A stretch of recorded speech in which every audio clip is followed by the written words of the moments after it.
எங்கட நப்சு சும்மா ஒரு சாமன் அல்ல. 24 அவர் நாங்க படுத்தாலும் நப்சு படுக்குதில்லை, நாங்க தூங்கினாலும் ஷைத்தான் தூங்குறான் இல்லை. அவன் முழிச்சு கொண்டு திட்டம் போடுறான், இவனை எப்படி நரகத்தில் கொண்டு போறது. எங்கட முயற்சியை விட அவன் முயற்சியிட நேரம் கூட, அவன் முயற்சி பலகீனமாக இருந்தாலும் நிறைய நேரங்கள் அவன் செலவு செய்கிறான். இதனால பல பேரை ஷைத்தானும் நப்சும் அவங்களோட பாதையில கொண்டு சென்று கொண்டிருக்கிறான். எனவேதான் குர்ஆன் நப்ச பத்தி பேசி இருக்கிறேன், நப்ச பத்தி பேசி இருக்கிறேன். பல நப்சுகள பேரு 5-6 நப்சுகளை பத்தி எல்லாம் வந்திருக்குது.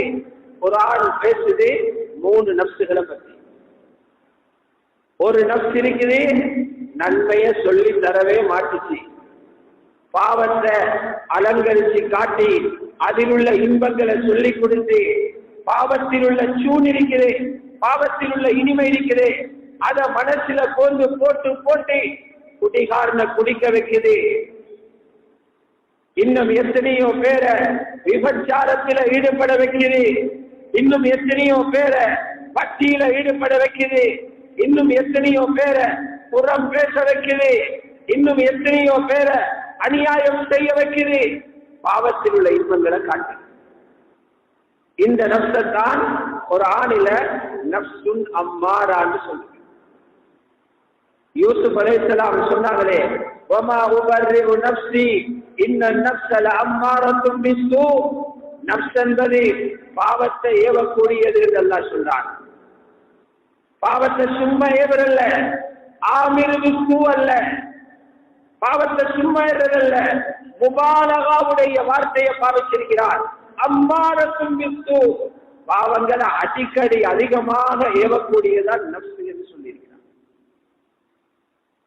இன்னொரு நப்ச பற்றி குர்ஆன் பேசி இருக்கிறது, நப்சுல் லவ்வாமா.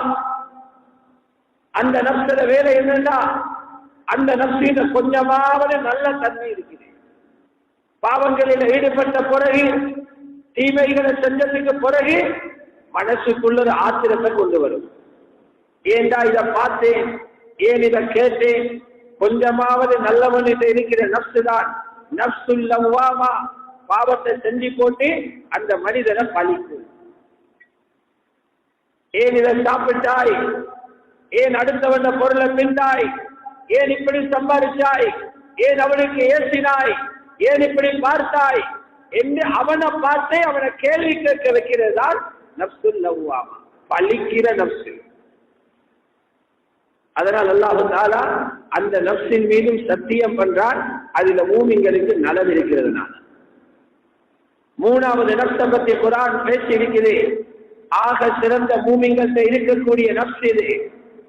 அந்த நப்சுடைய தன்மை அல்லாஹ்வை பூர்த்தியாக திருப்தி காண்ற நப்ஸ், அல்லாஹ் அளந்து தந்த ரிஸ்கில திருப்தி காண்ற நப்ஸ், அல்லாஹ் தந்த துனியாவை திருப்தி காண்ற நப்ஸ், அல்லாஹ்வுடைய திருப்பொருத்தத்துக்காக இருக்கிற நப்ஸ்.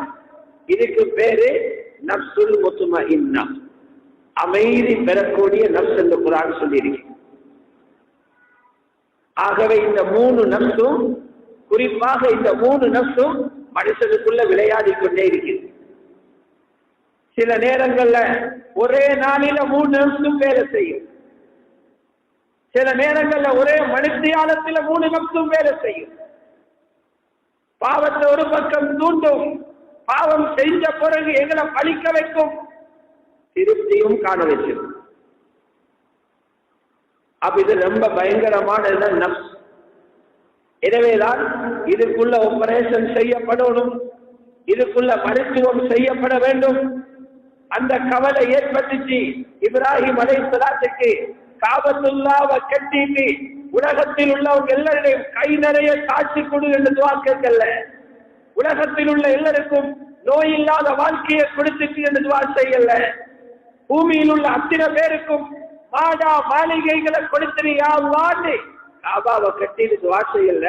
இப்ராஹிம் அலைஹிஸ்ஸலாம் கேட்ட துஆக்கள்ல ஒன்றுதான் பின்னால வரக்கூடிய கடைசி நபிக்கு முக்கியமான பணிகளை செய்யக்கூடிய பொறுப்பு கொடுத்தார்கள். முக்கியமான பணிகள், மனிதனை அல்லாஹ்வோடு நெருக்கக்கூடிய வேலையை அந்த நபி கடைசியாக வரக்கூடியவர் செய்யணும். அதுல ஒன்றுதான் அவங்களோட உள்ளங்களில நப்சு விளையாடி கொண்டிருக்குது. உள்ளத்தை துப்பரவு செய்த வேலையும் அவரும் பண்ணணும். ஆயத்துகளை ஓதி காட்டி தாவத்து கொடுக்கிறது நபீட முதலாவது பணியாக இருக்கணும். இரண்டாவது குர்ஆன் ஹதீஸுடைய இல்மை மக்களுக்கு கற்றுக் கொடுக்கணும். மூணாவது உல பரிசுத்த அந்த துறையில ஈடுபடும். அல்லாஹ் சுப்ஹானஹு வ தஆலா இப்ராஹிம் அலைஹிஸ்ஸலாத்துடைய துஆவை கபூல் செஞ்சான். கபூல் செஞ்சு போட்டு அதை பற்றி எங்களை குர்ஆன்ல 4-5 இடங்கள்ல பேசுகிறார். ஆனால் தர்தீபில மட்டும் சினோரு மாற்றம். இப்ராஹிம் அலைஹிஸ்ஸலாம் இரண்டாவது அறிவை கற்றுக் கொடுக்கும் நபி வரணும்னு கேட்டாங்க. உள்ளத்தை பரிசுத்தப்படுத்துறத மூணாவது கேட்டாங்க. ரப்பு சொன்னான், இல்ல அறிவு வர முதல்ல உள்ளம் துப்புரவாகும். தஸ்கியாவை இரண்டாவது இடத்துல வச்சிருக்கிறார். கமா அர்சல்னா ஃபீக்கும் ரசூலன் மின்கும் யத்லு அலைக்கும் ஆயாத்தினா வ யுஸக்கீக்கும். அது பிறகுதான் வ யுஅல்லிமுக்குமுல் கிதாப வல் ஹிக்மா.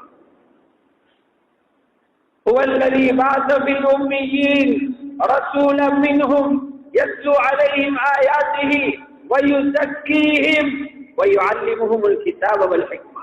கிட்டத்தட்ட 4 ஆயத்துகள் சொல்றார். ஹஜ்ரத் முஹம்மது ஸல்லல்லாஹு அலைஹி வஸல்லம் அவ்வளவு பெரிய ரசூல், பாரங்களை சுமந்து கொண்டு வந்த ரசூல்.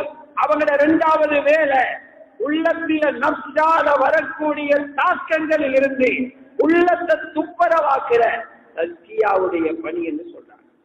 உள்ள துப்பரவாகல என்றால் ரொம்ப பெரிய ஆபத்துல மனுஷன் இருக்கிறான்.